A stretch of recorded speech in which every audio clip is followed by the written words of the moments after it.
transactions. I know for myself, CCIM, that's education. There's obviously doing deals with commercial real estate agents, but how do you get started if you're, I can only speak from my experience. I actually started off in the commercial world at a family wealth office where I was in charge of acquisitions and asset management of their hotel portfolio.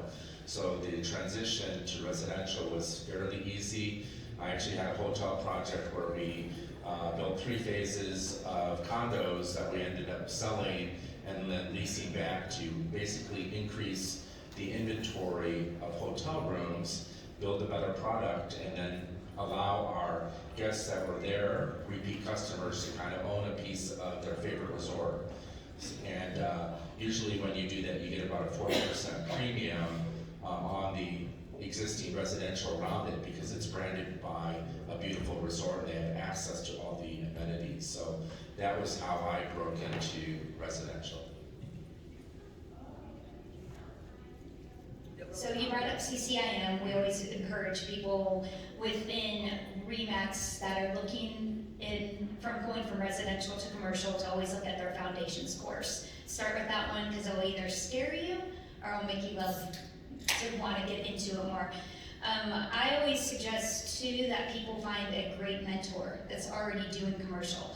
Commercial can have 14 moving pieces at any given time during a transaction, so it's always good to have somebody that's an expert on what you're moving towards, whether it's any asset type. Find somebody that does industrial or multifamily retail. That's what I encourage. I also always suggest if there's a broker owner of an office, one of our offices that's looking to recruit commercial, look at the big shops. The big shops have some really great training. However, the people in the big shops, the commercial brokers that are working there are usually on a team of 4, and they're giving 40 to 60% of their commissions back to that big shop. So with RE/MAX, we're always able to say, hey, you keep more of what you earn, which is a way to get somebody that's an expert that also wants to make more money. If you're able to find a mentor in your office, that's obviously the best way to go. Sometimes it's hard, but really the CCIM route, the foundations class, is really a real good test because it really makes you understand kind of, the math involved. In the residential process, it's usually more of an emotional purchase for people, and you're taking them through that emotional process. For commercial, it's really all about the numbers. A lot of times they're looking for a cap rate or a yield, and if it doesn't match that yield, you need to find other creative ways to get that deal done. Sometimes it means getting the tenant to extend their lease. Sometimes it means dropping the price. Sometimes it means having the landlord take care of more of the things, or the tenant, so it might be more like a triple net lease. So there's creative ways to do it if you're in a creative mindset. There's always different ways you can kind of save a deal, and not just that emotional component in residential where as soon as they say, I can't handle the pink wall or the pink kitchen, you can solve that in commercial. They're thinking really from an analytics standpoint. And to your point, right now, last week just finished my CCI 103. I need to take one more class. Hopefully I can get my CCI as well. The 101, to your points, that's a good eye-opener if you like commercial real estate. It teaches you about cap rates, GRM, gross rent multiplier, all that fun stuff with commercial.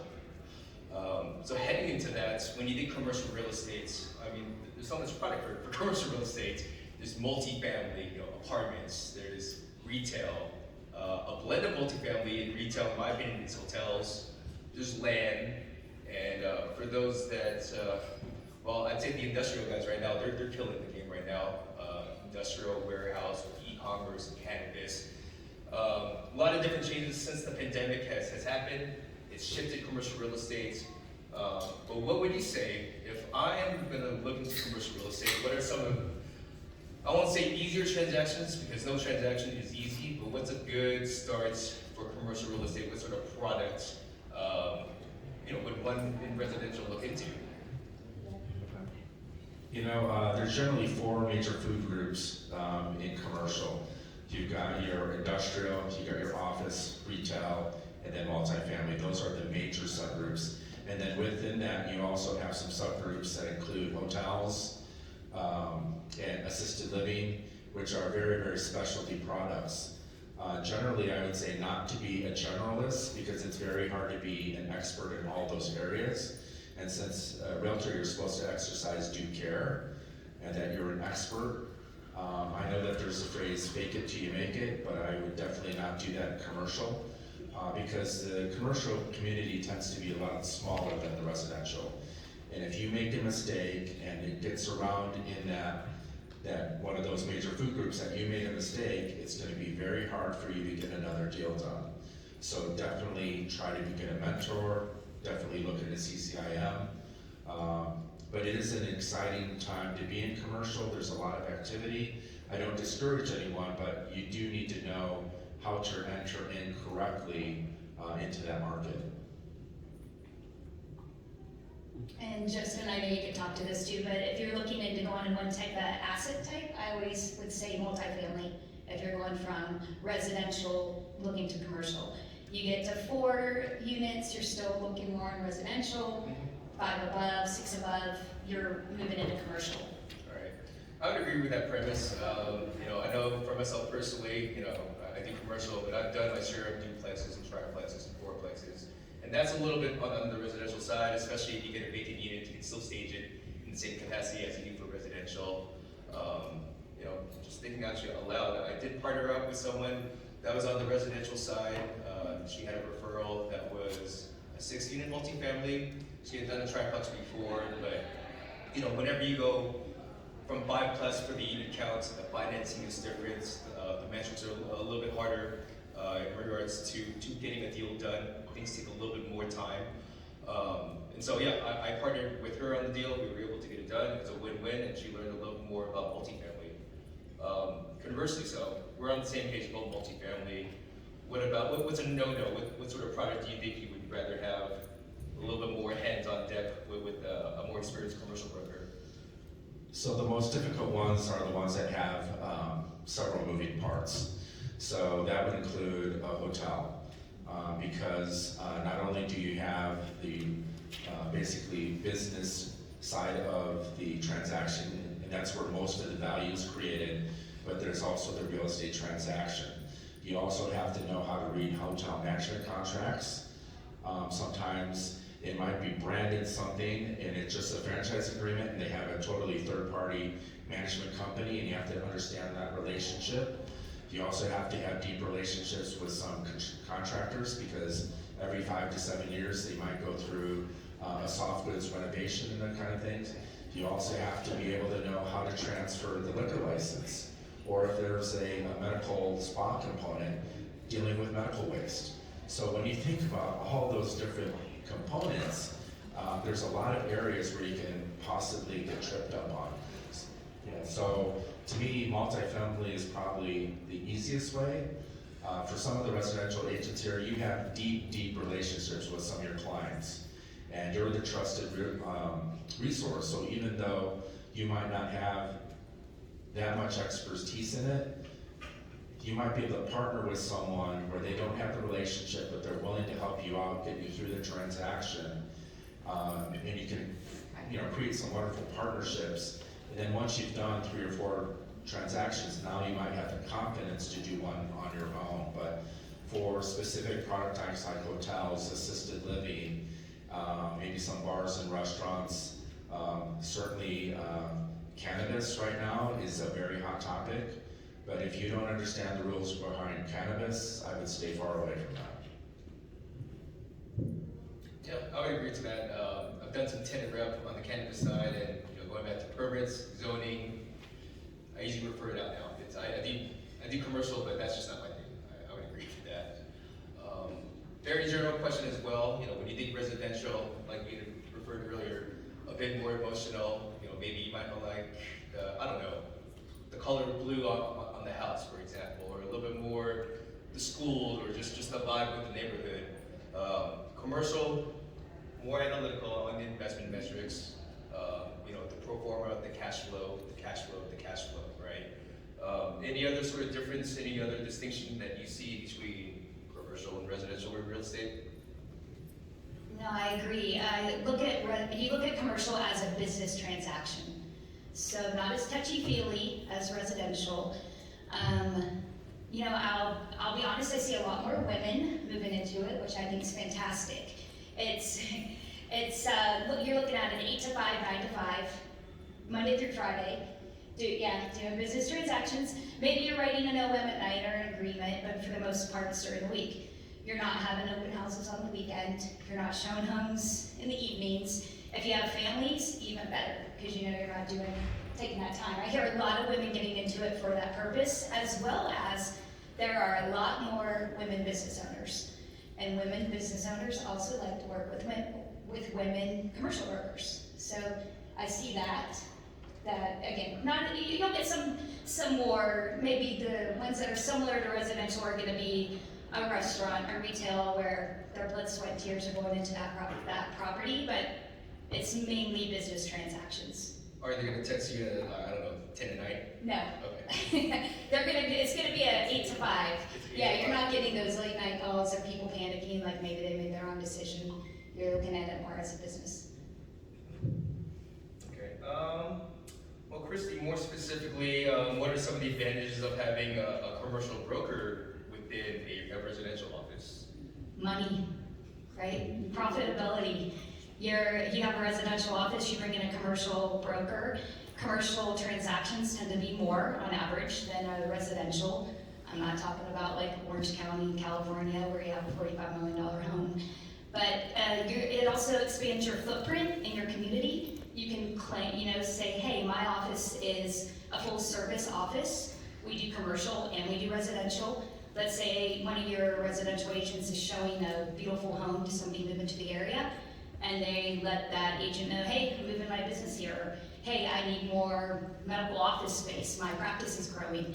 Boom, that residential agent can say, we have a commercial person in our office that can help you with that. Keeps the money there. The referrals, the opportunity for referrals is incredible when you have commercial in your office as well. That commercial person can partner with your residential, and then again, that money's staying in your office. You mentioned referral, and this is something, I've seen a big distinction between residential referrals and commercial referrals on deals. Maybe Kurt, you can speak about that. Typically, the referral percentage, if you do partner up on a commercial deal, it can range from 10, 15, 20, 25. But there's reasons behind that.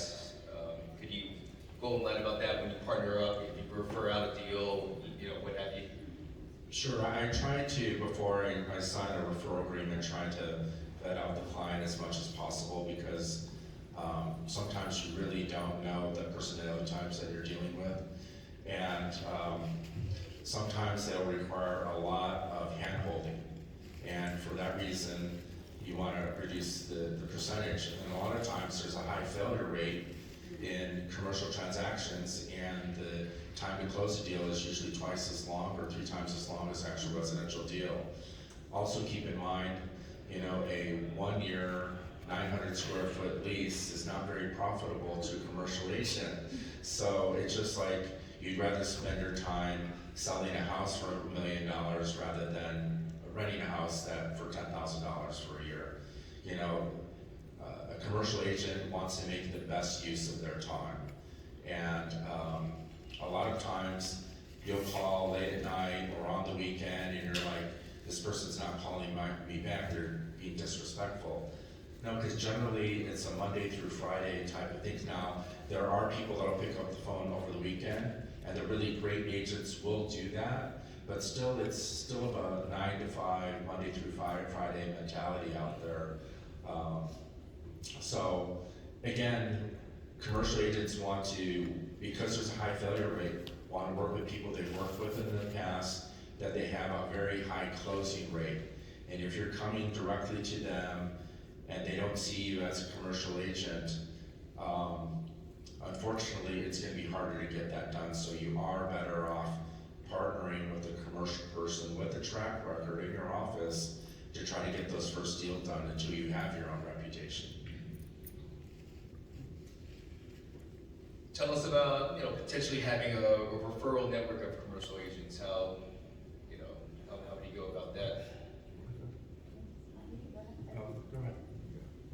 Well, I can speak within Remax. Well, you see a referral network, especially I see them being, it's great for the nationwide, or looking for, I see all the time people looking for a Remax broker, commercial brokers. Hey, I have a California property, or an owner here in California, they need to do a 1031 somewhere out of state, who can help me? And so that's a great way that they're looking for the referrals within our company. But I always go back to talking about the referrals that they're getting from the residential agents is just incredible. Locally here, we're headquartered here, Remax is, but locally we also have offices. One of our offices has a commercial division with a commercial broker in it that last year paid out over $700,000 to residential Remax agents because of their referrals. That didn't happen overnight. However, he knows, he goes into the residential offices. Let's say some of you go ahead and add a commercial division, or you have a commercial broker. You can go around to those other offices, let them know you have somebody doing commercial, and let them partner. It's, I think, important to say the word partner, not say, hey, give them your referral. Because like you said, a lot of people want to hold on, the residentials hold on to that deal, even though they shouldn't be doing it. So you still say you're partnering with them, and it's up to your office the percentage you're gonna do, but he's really found the way to do it. And I like to say he goes around to the residential agents, scares them in a very nice way to partner with him. Don't take this on your own. There's so much that can go wrong. And I think that referral, I mean, it's just incredible to have residential agents in your office working with the commercial brokers. I used to let residential agents actually shadow me. I don't do that anymore. I told the person, when I'm in these meetings, you're not supposed to say anything, and don't create any kind of expectation that's unrealistic. And we were talking about the air conditioner units, and typically 15-20 year life on a commercial building is completely different. And if you set that expectation and it ended up killing the deal, I've changed my attitude towards that, unfortunately. So no 21D close. No, it didn't close, but I know that you want to add value to the deal, but the best value you can add is to listen and learn. Because again, you don't want to create expectations. You're doing something that's really outside of your area of expertise right now. Hopefully over time you'll get that. And I strongly suggest going through the CCIM program, because they'll make sure that by passing those tests that you're ready to be in that arena. But prior to that, you need to walk gently. Okay. Final question that I have, and then after that, you can have an opportunity for the audience for Q&A as well. If you have any other questions, keep them ready. Commercial trends. I'm in the Bay Area, you're in Arizona. We're all across the country. I'd say since the pandemic, personally, for office, working from home, that's been the biggest game changer for office space. Not only Class A office space in your downtowns, it's been a ghost town at times. I've noticed that suburban office, it's been more trending. Mentioned earlier, industrial. Everyone's. You got your Amazons, you got your websites, e-commerce. Kind of cannabis, they are having their best years. I think that multifamily has been a good bread and butter. I'd say that, maybe the Class D, the rougher multifamilies, especially in light of the pandemic, it's been harder for rent collection. But I think it has stabilized for the most part. I think it's, business has normalized for multifamily. Retail has kind of reinvented itself, with the outdoor space, mixed use. How do we get the consumer to come back and feel more comfortable, especially in the Bay Area, by the way, because a little bit more regulated, in light of the pandemic. But for you guys personally, what trends are you seeing? What opportunities are you seeing in commercial real estate? I agree with you, Justin. Industrial, we talked about this before, but industrial didn't even slow down during the pandemic. Multifamily, right, maybe some concessions needed to be offered to some of the renters, but for the most part, it's boomed as well, because there's a shortage for multifamily housing. I think retail's coming back. It almost rebounded by last year, July. and most of the country. And like you said, it is reinventing themselves. You'll see department stores that now have other stores within them, and that type of opportunity. Offices, office space, office, here in Denver and Colorado, you did see a lot of the Class A go away. However, some companies that weren't able to lease space before were able to come in and sublease. So we saw that. We also saw some offices expanding their space because they wanted to have people 6 feet apart. So they were taking on more lease space. So I think commercial as a whole rebounded nicely. I mean, we grew from 2020 to 2021, and I mean, that's during pandemic years. So I think we've had a success with it. No. I looked at the demographics in the United States, and the baby boom generations, about 20 years ago, a lot of them started buying into active adult communities. And now a lot of them are starting to reach in their 70s and 80s, and they're not so active anymore. And they're trying to transition to independent or assisted living, or sometimes even memory care. And when you have one of the biggest age groups moving into that category, and developers really have not moved into that space in a great way, you have a tremendous shortage there. So there's going to be demand in that area. And there's going to be a lot of kind of repurposing of a lot of buildings. So to the ability that you have relationships with architects, general contractors, and you have a creative mindset, and you can, some of the best real estate in the United States right now has a regional mall that's dying. And if you can think of a creative way and be able to work with the city on how to repurpose that land, there's tremendous opportunity there as well. Perfect, thank you guys. Like I mentioned before, you got your questions now. Good time. Any questions from the audience? Let's go with you first in a second. Yeah, no, I don't need the mic. Yeah. So you mentioned, Kurt, you mentioned about well, first of all, you mentioned about real estate, commercial real estate financing, closing is taking so long. Does financing have to do with it? Why it's taking so long? Yes, financing is a big part of that. We also have a huge backlog in trying to get appraisals done. It's very hard to get your appraisal license. Not a lot of people want to go through the mentorship program to be able to be a appraiser. So there's not a lot of people in the pipeline, and there's that much more work over a shorter number of people. So that's why there is a backlog, and in most markets are experiencing, a large demand in commercial. So that's taking the time. The underwriting process on commercial is a lot longer. A lot of times the lender will ask for a personal guarantee. A lot of people don't like to sign personal guarantees because if the thing goes bad, you might end up facing bankruptcy. So it is a lot more, and you have to be aware of how long it's going to take for the due diligence. And depending on the product type, that due diligence might take longer.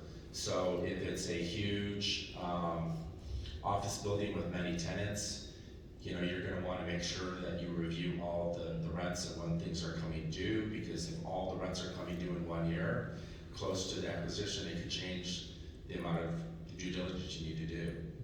So with that, do you see the debt service cover ratio because of what happened in the pandemic with a lot of commercial units, especially the retail stores closing down? Do you see the debt service cover ratio being met with when someone has to buy? Banks in general are pretty conservative, especially national banks. Yes. Sometimes local banks have a mandate, community banks, to reinvest in the community. Some dental offices, medical offices sometimes will have an easier time going through a community bank, but that process is slow though. I would say generally it's a 30 to 45 day due diligence with a 30 to 45 day close. Oh, just one more, please. Let's talk about the malls, because in where I am in Massachusetts, not necessarily in Boston, this is happening. I see a lot of malls that are being repurposed, as you said. Sure. But I see, and you did mention, Chrissy, about repurposing. And what are you seeing on these malls on how they have been repurposed? Are you seeing success on these? There was an adaptive reuse example of a mall, the very first mall like in the United States in Philadelphia. And what happened was it was a two-story mall. All the retail on the second floor was dying because people just generally, they could find everything they needed on the first floor, they never went to the second floor. And what they did was they actually kind of created fractional ownerships of residential on the second floor. And what that did was it created a vibrant environment for the first floor commercial to thrive. People like Starbucks, like the shoe repair shop, the daily needs type of thing that was supporting the residential. So you have to make sure you have the right product mix in those mixed uses to make those things work. Thank you very much. Just to piggyback off Kurt, different product, but land development deals as well. There's something called Phase 1, environmental, soil tests, things that it takes a little bit more time. Right. So for financing, you can easily go, 45, 60 days as well. Just because, appraisers, environmental engineers, everything's busy. It just takes time. You had a question? I did have a question about, we were talking about being creative and how industrial is so great. And if you're in a spot where there's industrial and commercial and residential on mix, I'm wondering how you would be creative in turning something that used to be an office space into an industrial space. Is that possible? Like a loft space? Go ahead. I would say like live work. Have you seen how a lot of spaces are becoming the live work spaces? Yeah. There's that's becoming bigger. Yeah. Even industrial live work or office live work space that you can do. A lot of some industrial too is turning into entertainment space. I don't know if you've seen that, where it'll become a concert venue or like bringing the food trucks and it's like an outdoor but indoor kind of space for that. So you see people getting really creative with that. Office going into industrial, I would just think maybe some live work, but that's it. I don't know if you two have something different on seeing that. I've seen, a friend of mine did a converted hair salon into a pizzeria. There's a lot of creative uses like that. I've seen churches actually converted into restaurants as well because they have the very, very high ceilings and create an open environment, so very attractive for a restaurant bar. You have to look at the underlying zoning to see what's possible. What about like a loft that, was the open office idea? So if you were going into an industrial space, then what are some examples of what that could be? Well, there's hot a shop lot across of, the street and stuff like that. yeah, like places where, like in Chicago, where the trains were, used to be stockyards. Right. And they converted those into lofts just because there's such high demand for residential in those areas. So you saw that conversion happening basically out of need. And when there is a need and the city's behind it, the zoning changes can happen very, very quickly. But it's not an easy process. You do have to have great relationships, not only with zoning attorneys, but you also have to have the backing of the area itself because there's not my backyard and concerns like that. Especially have that with cannabis. People don't really, sometimes it's not going to be socially acceptable. They don't want that near a church, school, that kind of thing. So you have to be, pretty sensitive and kind of know what's going on. Definitely at the local level. Depending on where you are. I know for me, being in the East Bay, the city of Oakland, sometimes I'm pulling hair to get a response, and with the zoning and the code, it's a lot of fun. I just have to apologize. I do have to be on a Zoom virtual call. When they moved this, they accidentally double booked me, so I do have to leave. So But just one thank you very more much for your question. time. Just one, Sure. very easy. From your experience, is it better to, let's say, a commercial building that has been empty because of what happened in the pandemic? Is it better to repurpose it as a residential, or keep it as commercial and maybe sell to the dental or medical? What are you saying? And the price if you can't point pay too. cash, it's whatever the bank thinks that they're going to give you a loan on. Oh. Fair enough. But isn't it better to there's more money? I mean, it's the value. Sometimes, you know, if there isn't a demand for office space in those areas, sometimes residential is the best choice. Because there will always be tenants. Yeah, you really have to look at the demand as a whole and the way the neighborhood's shifting and everything else, and what are the other plans the city has for the areas to really know what's best. All right, guys. Well, hey, once again, thank you so much for checking out Resimercial. Kurt, Christy, let's give him a round Thank of you, Kurt. applause. Thank you, Christy. Kurt's a busy man. He's got a conference call at 3. I don't know. Outside of that, I think we're about done unless there's anything else on my mind. Yeah, just to share something, thanks, Christy and Kurt, you guys did a great job. You know, if you're new in this kind of world of commercial, one of the great opportunities is get involved in community development programs, join Urban Land Institute, see what's happening in your area.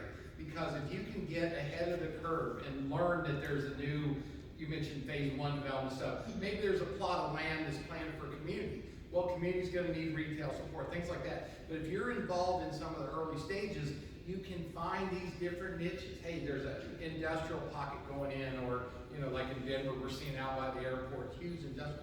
But it allows you to be in the conversation as these new projects, and everywhere we go, you see construction. But Urban Land Institute, there's a number of organizations, Chamber of Commerce, Community Development. ICSC, Yeah. Women Crew, Commercial Crew, Real Estate Women, Women is an yeah. amazing group to belong to. There's usually gonna be a chapter in your cities.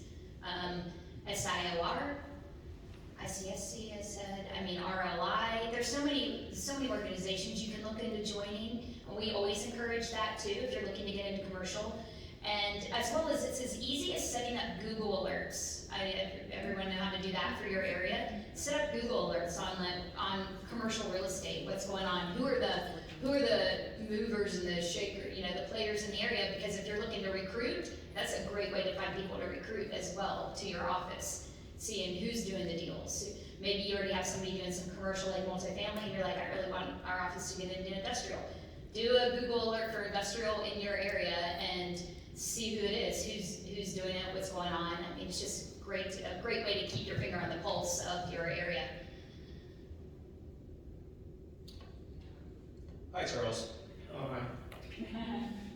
Real quickly, you mentioned on CCIM and somebody in residential, you know, wanting to try to get that designation.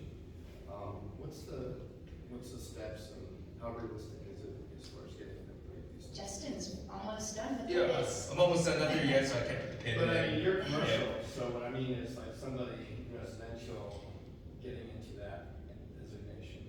Yeah, I mean, you know, first and foremost, I think the biggest gut check, you know, to know if that's something you want to do is taking the CI 101, and that is the nitty gritty analytics, cash flow, you know, just how you evaluate a property with the rental income. You'll learn about cap rate, capitalization rates, GRM, gross rate margin. Obviously, you guys know about price per square foot, price per units. That really is, I mean, that's the X's and O's of commercial real estate. If you have an interest in that, you know, there's the 102, the 103, the 104. You also need to take 2 electives for CCIM, and then you also, if you want to go, you know, full spectrum, you also have to have a portfolio showing some of the commercial real estate deals you've done, how you applied some of the key lessons from CCIM. And the most fun part is every year they have, I think this year it's going to be in Chicago, but everyone from all over the country, from all the CCIM chapters, you take the test at that one spot. No pressure. No pressure. And upon that, you have your pinning, everyone's happy, and then your CCIM. So. To follow up on that, the portfolio is complete, just so you know, you have to have 10 million in sales, 10 transactions, and it goes to 20 and 30, Yep. if you're doing bigger stuff. So it's not just passing courses. If you're not active, you never get the CCI here. Right. Exactly. I mean, I done their own 4, Right. but by the time I did before, they changed the value to 10 million. And I am mostly residential. Of course, I developed residential community, but by the time I finished that 4th course, and then I changed that system changed to 10. I said, wow. Yeah. And I will say, the classes, you know, it takes about a week of your time. Each week. So I know we're all each busy class. people as well. It took me a little bit longer to get up to this point because when I did my one-on-one, I did that in person in San Francisco. In light of the pandemic, I tried my best to kind of prolong, saying that the pandemic will eventually blow over and I can take more in-class stuff, but that didn't really happen. So unfortunately, I've taken 102 and 103 on Zoom, virtual. You know, but you gotta roll with the punches a lot of times, you know. But, can I say something? Good to have a title designation CCIM. But if you are not, it's still okay because you gain knowledge to be able to serve your client best. If you don't know anything, how can you serve? It's Yeah. better to partner with Right. someone else. At the very least, the 101 is what I would encourage. And also that ARIA initiated commercial division, the introduction course was free. You still doing that? We were looking into that as well. I know we And did it was that. done a few years ago. That was a few years ago where CCIM and RA National, we did Yeah. collaborate, offering a free class to your points, you know, just Very nice. easier barrier to entry for commercial real estate. Yeah, that's fine. Yeah. Each course is about $400. 1 week. 14 now. It's not cheap in, you know, in terms of hacks. I also applied for a scholarship and, you know, there's a program called CDP, Cultural Diversity Program. So if you apply for that, you know, I'm Asian, I was able to get a bit of a discount on the classes too. What did you do on the certification of CCIM? You know, just like anything, there's, you know, SIOR, there's other certifications. It really is, I consider it like the PhD of commercial real estate, saying that, hey, I know my stuff, you know? Quickly. After 10 years, how many years do you have to finish I think you have to have it by the time you're done testing. It's a 4 years. Did it? Or- After 10 you need to finish the Oh. portfolio of the 4 Yeah, you need to do all 4 classes, the electives, you know, have the portfolio all together. 4 or 5 years. Yeah, I believe so. So otherwise it's fair. Some people will finish in a year and a half, some will do 5, it just Yeah. depends. It's taken me a couple years just because, like I said, you know, it's hard to commit to the time. But I mean, it's so prestigious and it looks like a master's or even almost a PhD in commercial real estate.